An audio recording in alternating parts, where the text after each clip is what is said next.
The hospital room smelled like bleach and sweat. Machines hummed, monitors blinked. My wife was pale, sweating, gripping the bed rail as nurses prepped her. I held our son's hand, the boy clutching tighter than usual. He stared at her stomach, his face drained of color. Then, in the smallest whisper, he said, "We have to leave. Now." My throat tightened. Why? We just arrived. He didn't look at me, didn't blink. His eyes stayed locked on her belly like it was something unnatural. "Just trust me, please." The urgency in his voice shook me more than the machines did. It wasn't fear of hospitals. He'd been here before. This was different. Instinct. I looked at my wife. She forced a smile, weak, almost trembling. But something about it, something about the way her eyes avoided mine, sent a chill sliding down my spine.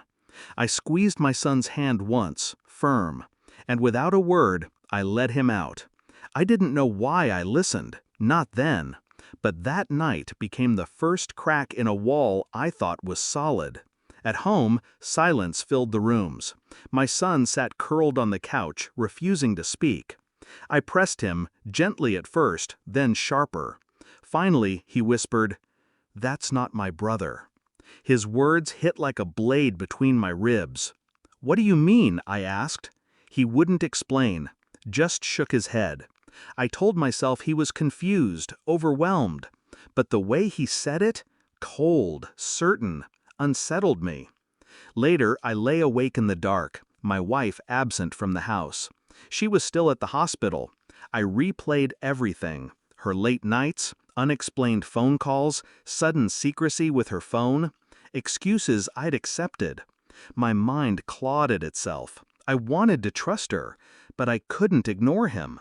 When a 7-year-old looks at his mother's unborn child and says it doesn't belong, something inside you breaks, and a thought you never wanted creeps in.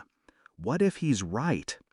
The next week, she brought the baby home, a boy, fragile, red, crying. She beamed, exhausted but glowing. I forced a smile, pretended. But when I held him, something inside me stiffened. His eyes weren't mine. His hair wasn't mine. His blood felt foreign. I said nothing. I waited. At night when she slept, I searched. Phone records, bank statements, messages hidden in apps she thought I didn't know about. There it was. Threads of conversations with a man I'd never heard of.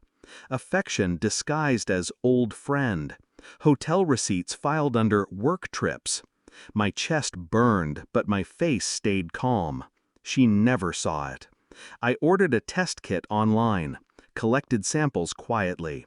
My son noticed, asked no questions. His silence told me he already knew more than he should.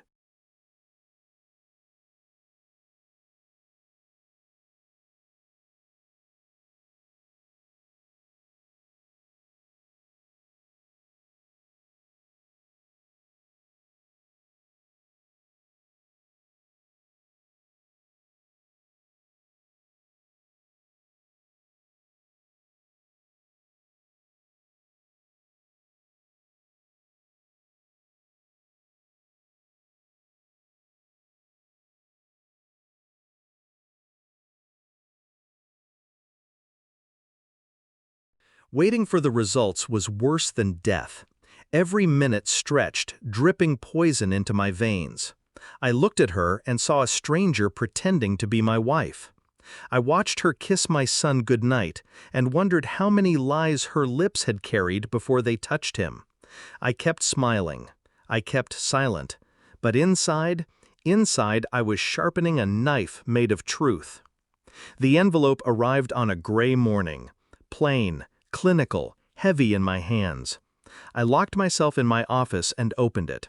Lines, percentages, words that didn't care about feelings. The baby was not mine. I sat still. The clock ticked. My hands didn't shake. My heart didn't race. Instead, I felt something colder than rage. A silence so deep it became armor. That evening, I walked into the living room. She was rocking the baby. I handed her the folded paper. She looked at it, unfolded, read. Her lips parted, trembling. Color drained from her face. "I can explain." I cut her off with a single look. Calm, dead calm. She broke. Tears, apologies, fragments of excuses spilling. The room filled with her noise. But I was silent, watching, because silence wounds deeper than shouting ever could. Days passed before I spoke more than a sentence to her. I let her unravel, let her choke on her own guilt. She begged, claimed mistakes, claimed confusion. I planned, not for violence, for something cleaner. One evening, I gathered her parents, her sister, my son. I placed the DNA results on the table, said nothing more than, "This is the truth." The silence that followed crushed her. Their eyes burned into her. The weight of judgment was heavier than any punishment I could design. She sobbed, pleading for me to deny it, to forgive, to pretend. I looked at her and said, "You buried this family the moment you betrayed it. I'm just showing them the grave." Her cries echoed. My son held my hand, his grip steady now. No fear, no whispers, only certainty. And I knew then she wasn't the one who had saved us. He was. I left her there, drowning in her shame, surrounded by the ruins of her lies. The house was quiet when my son and I packed. No fights, no screams, just the stillness of a life severed cleanly. As we drove away, he asked softly, "Are we safe now?" I looked at him in the mirror. His eyes, my eyes, stared back, steady, unflinching. "Yes," I said, "because we were." Betrayal doesn't end with blood or rage. It ends with silence, truth, and distance. And as the hospital faded from memory, so did the woman I once thought I knew. I would never see her the same again, and I never needed to.